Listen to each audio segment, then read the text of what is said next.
ప్రధాని నరేంద్ర మోదీ మంగళవారం ఢిల్లీలో ఎన్డీఏ ఎంపీలతో సమావేశం నిర్వహించారు. ఈ సమావేశంలో ముఖ్యంగా దేశవ్యాప్తంగా విమాన ప్రయాణికులను ఇబ్బంది పెడుతున్న ఇండిగో సంక్షోభంపై స్పందించారు.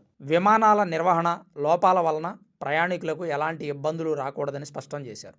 చట్టాలు, నిబంధనలు ఏవైనా సరే అవి వ్యవస్థలను సరిచేసేలా ఉండాలి తప్ప ప్రజలను వేధించేలా ఉండొద్దని పేర్కొన్నారు. వందలాది విమానాలను రద్దు చేసి విమాన ప్రయాణికులను తీవ్ర ఇబ్బందులు పాలు చేసిన ఇండిగో సంస్థపై కేంద్ర ప్రభుత్వం చర్యలకు దిగింది. శీతాకాలానికి సంబంధించి ఆ సంస్థకు కేటాయించిన సర్వీసులలో 10% కోత విధించింది. ఈ 10 సర్వీసులను ఇతర విమానయాన సంస్థలకు కేటాయించనున్నట్లు తెలిపింది. పెద్ద ఎత్తున విమానాలు రద్దయిన నేపథ్యంలో ఎందుకు రద్దయ్యాయో వివరణ ఇవ్వాలని ఇండిగోకు డీజీసీఏ షోకాజ్ నోటీసులు జారీ చేసింది. భారత పౌర విమానయాన రంగంలో నెలకొన్న 2 సంస్థల ఆధిపత్యాన్ని రూపుమాపుతామని, కొత్త విమానయాన సంస్థలను ప్రోత్సహిస్తామని కేంద్ర విమానయాన శాఖ మంత్రి రామ్మోహన్ నాయుడు ప్రకటించారు. ఇప్పటికే సోషల్ మీడియాలో ఇండిగో సీఈఓ పీటర్ రామ్మోహన్ నాయుడికి క్షమాపణ చెబుతున్న వీడియోలు, ఫోటోలు వైరల్ అవుతున్నాయి.